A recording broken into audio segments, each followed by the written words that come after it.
Welcome back to another episode of the Pax What She Said podcast. I'm one of your co-hosts, Maggie Loney, joined as always by Perry Goldstein and the special guest, maybe not a secret guest, that somehow everybody figured out. It's Rachel Hopmayer of CBS Detroit. Rachel, thanks so much for joining us. We missed you. I missed you, but what a fire intro that is. Oh my goodness. We got an New and upgrade improved for for 2024. Oh my gosh, big slay. It's like I'm always grabbing the audio when I want to check in on Green Bay. This is my go-to because you have the pulse of the fan and my favorite analyst ever. But now that I'm seeing that, holy crap. Yeah, Cheesehead TV hooked us up with an intro. I bob to it every time we record. We've been doing it for months now. I'm like just head bobbing along. Yes, It's very great. fun. I love it. What are you going for the party? So good to have you. So good to be here, guys. Oh my goodness. So those of you who've been listening for a long time knew you when you cover the Packers. You went, yep, this is an OG over here. Then you went over to the Bills, or I should say Buffalo, because you did all Buffalo sports for a little bit. And now you're in Detroit. Baby. Yeah. So I guess to start, tell the people a little bit like where you're at, what you're doing, what you're covering, and then we can dive into this game. Yeah, I am the lead and main sports anchor for CBS News Detroit now, which is an honor to say. It's very exciting. And of course, it's an exciting sports city to be in. But when I first took this job, my very first thought was, I'm now the Packers' number one enemy. Like, we're in enemy territory now, but it's so cool to be back in the division and have the opportunity to cover things from the other side with that 2-year gap in between. We don't just cover the Lions here, but I have to admit that's the number one focus right now, of course. So there is plenty to talk about this 6-1 team. Can you explain like just what it's like for, Packers fans, if you live kind of in the south of Wisconsin, the Bears are your rival. If you live like western Wisconsin, it tends to be the Vikings. And then the Lions are now up and comers. But is there are the Packers the number one rival for the Lions, or do they have like really strong, up feelings about the other teams? That's a great question. I just recently went to Minnesota. That was actually my first trip to US Bank Stadium. And I have thoughts on that we can discuss too. First of all, best media experience in the league. And now I understand why every beat writer looks forward to going to Minnesota. Sans Mall of America, which I obviously did on my Saturday. But that'll add to the experience for a shopaholic like me.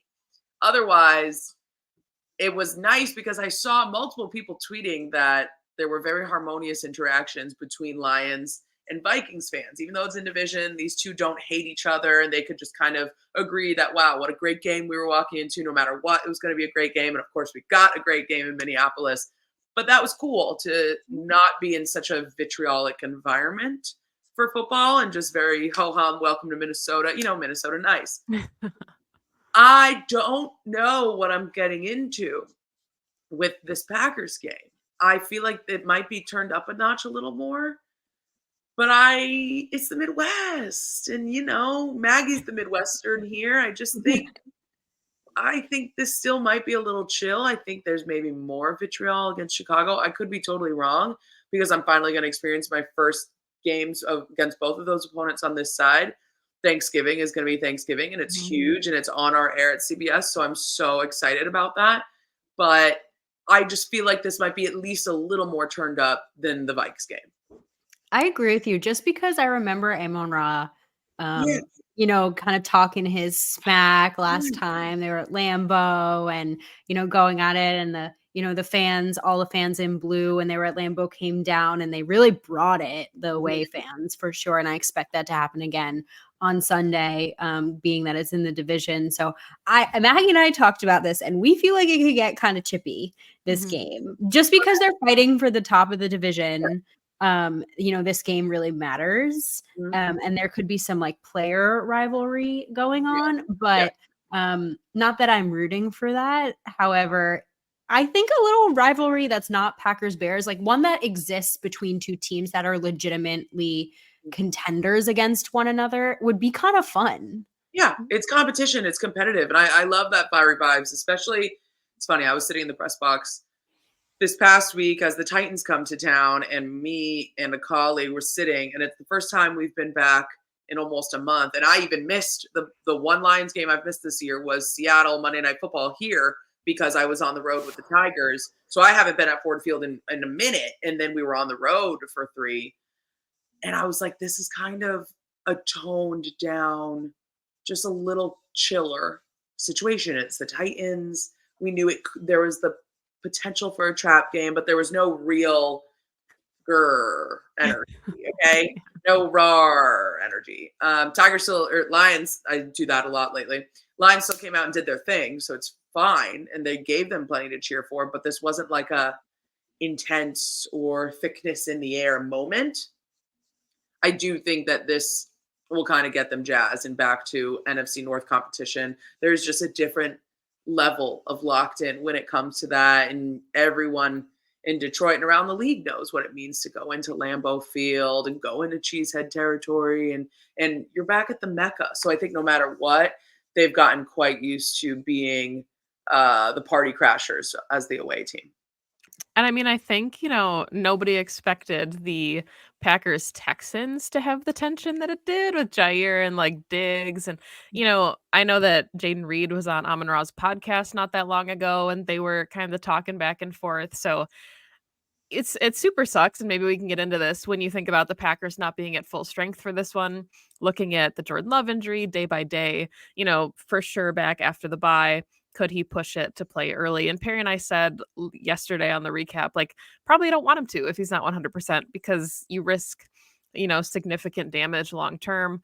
Jair sounds like avoided long term issues with his knee, but again, also day to day. So you're talking about arguably your best player on each side of the ball and having them not be available for a game where the Lions are putting up 33 points on average is just kind of scary at Lambeau Field. Not what you want from a Packers team that's fighting for the top of the division. No, and that's tough. I have a feeling you're not going to see Malcolm Rodriguez next week, given the ankle injury that he dealt with yesterday, getting carted off. And I do think you'll see Josh Pascal back to fill the edge with Hutch and Davenport out. So that's great. But this is a game where you love to look at matchups all season. I've been like, okay, what's Ja going to be going against in this game? Like, and that's something that you can only think of with this Packers roster. Like, Johnny Alexander is always something you look forward to. And just like I've seen Terrion Arnold really grow here the last few weeks, like this whole roster is filled with popcorn worthy matchups. Yeah, I just this is the game that like you really want everyone at full strength. Like you want the Lions at full strength, you want the Packers at full strength, you want this head to head to be everybody at their peak just to really see like who comes out on top when they go at it. Obviously in week 9 of the NFL, no team is ever at full strength.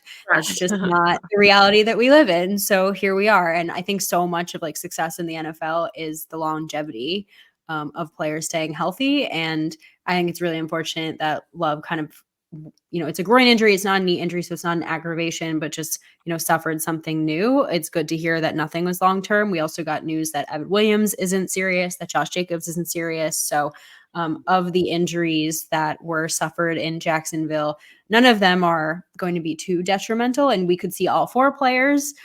We could see 2 out of 4. But, you want to see Amon Ra back and forth. Like that is like circled, I think, on any football fans list as the matchup.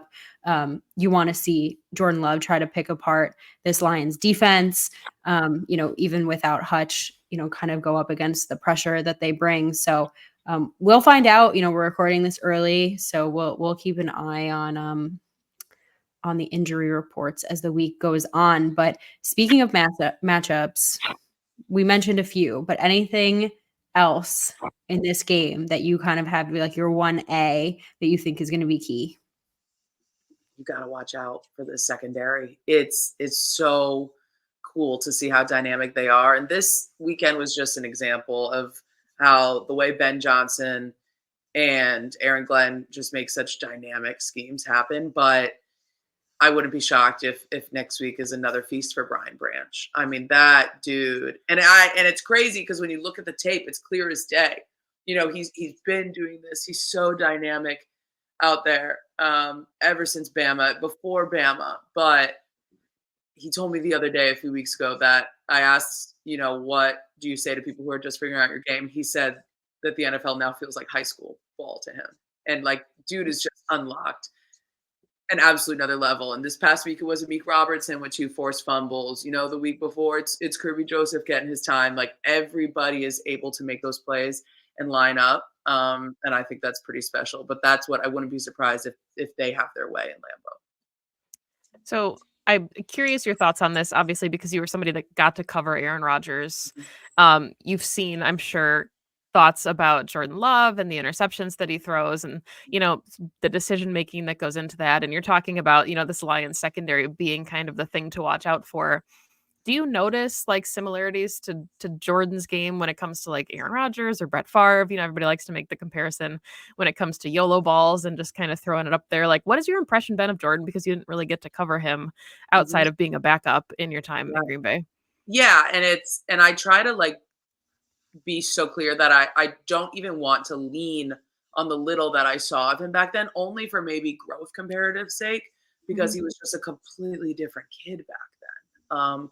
Probably personality wise too. Obviously, I haven't been in that room in a minute, but again, when you have someone like Aaron Rodgers in the room, that just determines absolutely everything about your environment and product. I'm not even saying that in a negative way. That's just what Aaron Rodgers is. He is a tone setter in every way. So I don't know. I'm not out here being like, I don't think the Jordan today is the carbon copy of Aaron that they maybe envisioned to mold him as when they first got him. And that, okay, they're going to have this cookie cutter opportunity and this is what it's going to be.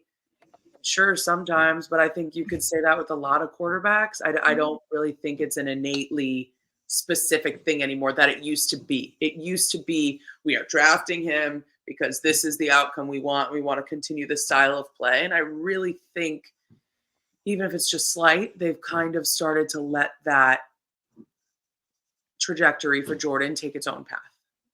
But like I could pick 5 clips a season where different quarterbacks throw a throw like Aaron. Same with Tom Brady. Like Yeah. Yeah.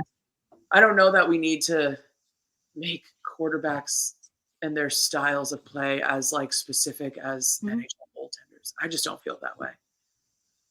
Yeah.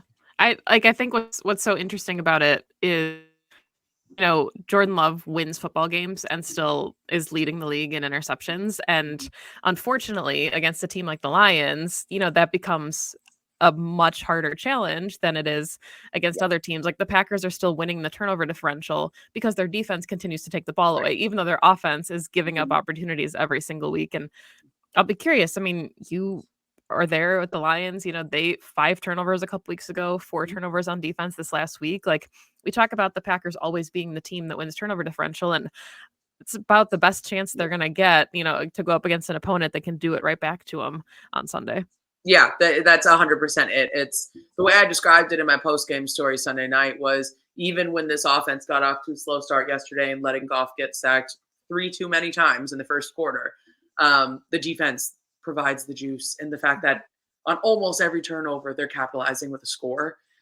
It's so reliable. It's really crazy that the defense doesn't need until the third or fourth quarter to turn things up. They're right there with a pick, 5-6 minutes left in the first quarter. So yeah, this is they have their work cut out for them in this one. Like, I'm glad this was already prime time because if not, then it should have been flexed. Yeah. I mean, and I think that's a little bit of a comparison between the two, right? Because the Lions put up points on good field position 5 times against the Titans, and it's a huge reason why the score was run up so high, right? When you're turning 7 um, in within the 30, and because your defense got a turnover, because your special teams made a great play multiple times in a game, you're going to end up winning football games. And the Packers, while they have a great turnover differential this season and they are making those plays, the offense is not capitalizing the same way, right? It's Mhm. at least not as automatic as the Lions. And in this game, if you're going to keep up Mhm. in the same way, they're going to have to turn those into 7, if not 100% of the time, like 9 out of 10 times when they get those opportunities. Because I don't know how much the Lions offense is really going to give them those opportunities and cough the ball up. So when they do get those, they're going to have to do something with them. I'm trying to think of the last time this season that the Lions offense gave a turnover, and there might have Right. been one in Minnesota, but yeah, that's not happening. They know ball security is job security. If Exactly. if you had to pick, and maybe we're not trying to get you in trouble in Detroit, but if you had to pick a way that the Packers win this game, because we talked about the strength of this Lions team, where's like a vulnerability that you see in this team that the Packers could exploit? Because it's really hard to find one. And I think that's where your perspective comes in because you're maybe around the team more. And it's totally, you can say there isn't one. That's okay too. I think that the way they can win, I do think there is a way to beat this offense. It's just extremely hard. And most teams who think they're up to the task can't actually pull it off. But to take Jahmyr Gibbs and David Montgomery out of the picture isn't just the solution. Like, it's not just taking out the Sonic and Knuckles, because you look at that, Detroit had 6 different receivers this Mhm. past game. Yeah. I have a feeling that the way Detroit is going to line this up is to use their really versatile tight ends. And I think that might be a way to catch on to the scheme early, in my opinion. But again, that's not going to be the only answer, because they're so cerebral that they could say, all right, this route isn't working to Laporta. Well, let's just have Panay Sewell do a hook and ladder, because why not? I don't think you can beat the random Dave Phipp trick play. Like, Dave Phipp, Ben Johnson collab is better than like any collab I've seen this year. I don't care about Gucci Adidas. I don't care about anything else. It's Phipp Johnson. So, and it's just entertaining. Like, I feel like a kid watching these games. And I know that Packers fans who love their ball could be like, holy crap, that was a crazy play. As long as it's not done, offensively when they're up many, many points, then it becomes slightly disrespectful, which I'm not advocating against. I just think they're going to have to be equally cerebral. You're going to have to be prepared to stop the game on the ground and in the air. Yeah. I think there's 2 keys for me in this game because let's face it, the Lions are going to score points, right? The Yeah, last right. 4 games, 52, 31, Mhm. 47, 42. Plus 85-point differential on this 4-game. Yeah, like that like you are going to score Insane. points. So Yeah. this is going to be a huge test for Jeff Hafley. I think this new defense and this new defensive scheme is going to be a huge test. And I've talked about this all week, and I mentioned it to Maggie before we started recording, which is like, how do you get to Jared Goff is the big question for me in this game, right? He's been nails under pressure and when blitzed this season. You cannot just do like traditional 4-man rushes against him. He will beat you. And Hafley's been really creative, like really, really creative this season when bringing pressure and bringing blitzes. The pressure in Green Bay has not, like on paper and like on the eye test, really shown up in the way that you would want it to necessarily. But when you look at the numbers, like they are pressuring quarterbacks, right? And they're clearly doing it enough for like Xavier McKinney to have 6 picks. So what can you do in this game to somehow like knock Jared Goff off his spot? Yeah. Is my one question. And my other key here is like Green Bay is running the ball so well this season. So well, right? They're killing other teams on the ground. And if you can hold time of possession and like simply just keep this Lions offense off the field, then that is the key, because like I said before, like when they're on the field, they're going to score points. Yeah. So I don't know. I think the answer is just keep them off the field. No, I like both of those, because truthfully, if you can get through the pocket, then you do have a good chance. And Goff was shaken up and not great to start yesterday. Like that exists and that reality happens. I mean, my prediction from the jump has been this game is going to be a shootout as the clock winds down, but I feel like Maggie has something more insightful than that.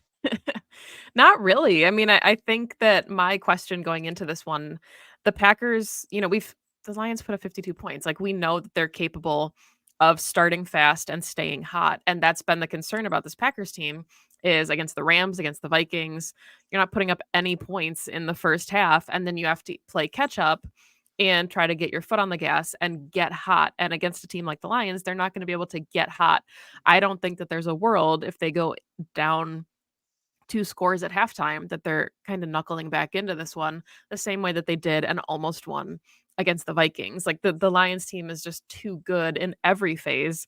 You can't even bank on like a dumb special teams mistake. And I think Yes. that's what's so challenging is the Packers were able to kind of beat themselves a little bit in Jacksonville and still squeak out a win. Yeah. And we know they haven't been playing their cleanest ball.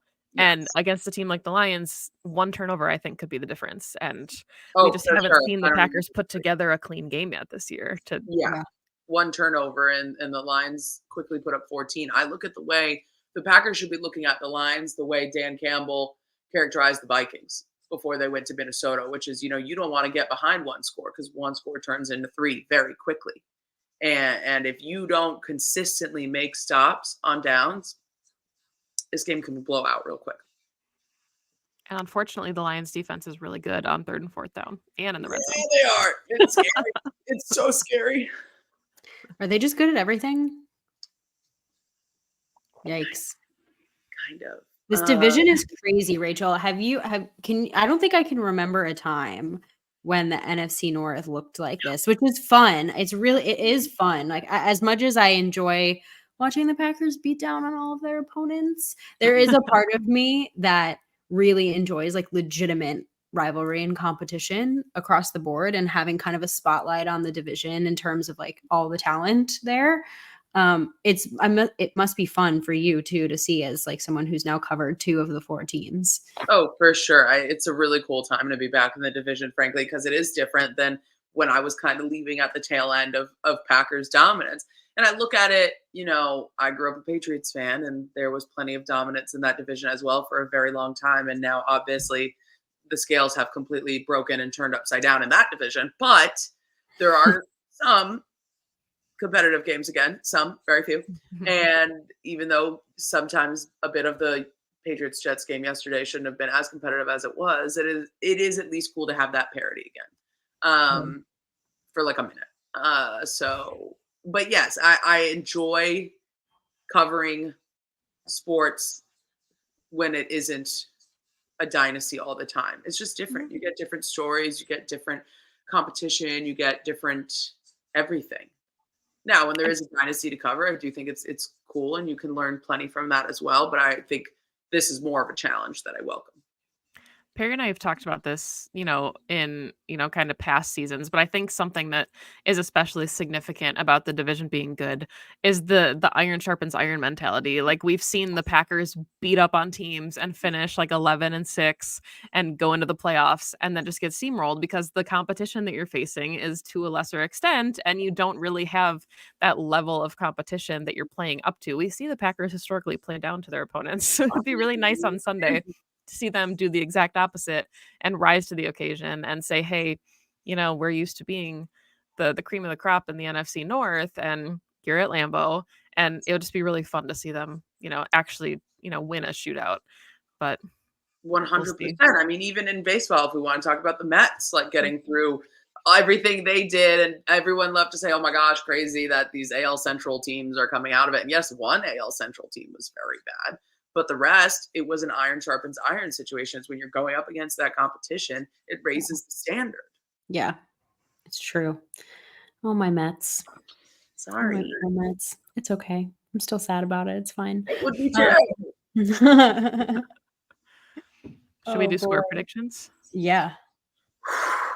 Final thoughts and score predictions? I was so wrong this weekend, guys, sitting in the press box with my we had barbecue in the press box this weekend. Maybe that was for Tennessee. I didn't even think about that until just now. It was great, for the record.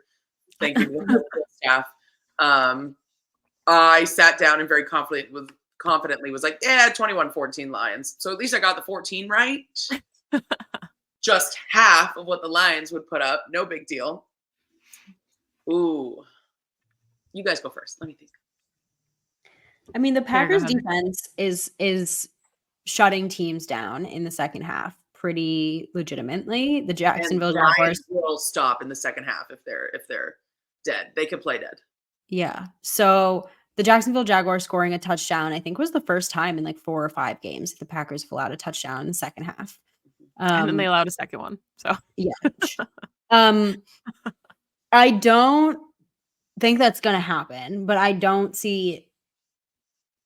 know. Part of me really, really wants to call this like a defensive game. Like everyone expects this to be like really high scoring, like da da da. And I just feel like there's a lot of tape of each other, right? And a lot. And the expectations are really high.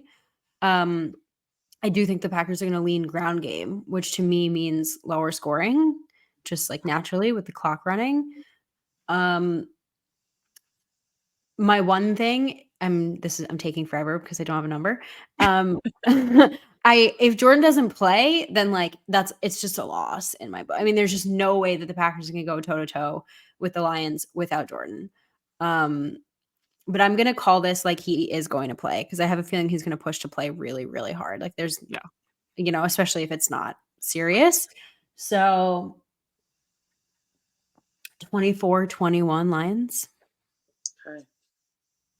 Okay. Yeah. It would be really funny if it was like 17-14. It would probably be really boring, honestly, because we're so used to seeing all of the scoring. But yeah, I don't know. My brain says like 31-28. Like the Packers are on the wrong side of a walk-off field goal this time after winning it the last 2 weeks. I hate picking against the Packers, but we're homers if we always pick the Packers. And this one is just really, really tough for them. And I think if Jair plays and if Evan Williams plays and if Jordan Love plays, obviously things look different. And I don't know if that's enough to eke out a win, but we'll see what happens, right? I mean, they don't play again until when do they play again? Late in the season. December. Yeah. So, I mean, we could see kind of like what we saw last season where Packers got upset at home, then they went into Ford Field and responded because that's typically what happens with Matt LaFleur within the division. So I expect the Packers to beat the Vikings at US Bank later as well. But yeah, like 31-28 to me, Lions. I think I'm going to go 31-21 Lions. Okay. I think it's whenever I do these things, I do this really silly game in my head of, okay, how do I see the first few drives going? And I just like make up a game in my head. I don't ask me if that's based in truth at all, but I'm just kind of like, where can I see this game flow going? And that's what I see. 31-21. I think Packers will be able to get within field goal position a couple times and sneak in definitely on the ground a few touchdowns. I think that's the best way to put it. But I also think teams are getting inspired against the Lions to pull out some trick plays. And I don't think that is the Packers specialty these days, but I can say that like I feel like they're going to try something. 31-21 Lions. Okay.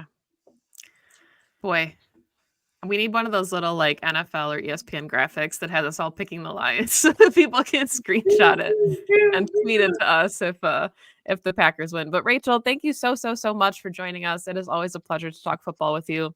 We're just going to go ahead and extend the offer now to come back in December to talk about the following game and hopefully again maybe in the playoffs. But please tell everyone where they can find all of your work on Twitter and everywhere else. When I'm not catching up on my very favorite podcast in the world, you can find me at Rachel Hopmayer on Twitter and Instagram. And you can also always stream what I'm doing at cbsnewsdetroit.com. Awesome. You should definitely go do that because Rachel's work is stellar. It is phenomenal. Sports 6 and 11 every night. Awesome. Thank you so much. And thank you to everybody listening. You can find the show on Twitter at PWSS Podcast, Perry at Perry_Goldstein, me at Maggie J. Loney. If you're on YouTube, please like and subscribe to the show if you don't already. It really helps us out. And give Rachel a thumbs up for being here. Subscribe to the show because she's incredible. And if you're listening to the audio version on Spotify, you can support the show there as well. Thank you so much. And hopefully we're back on Sunday to talk about a sneaky Packers win. But if not, we'll still be here because go Pack Go. Go Pack Go.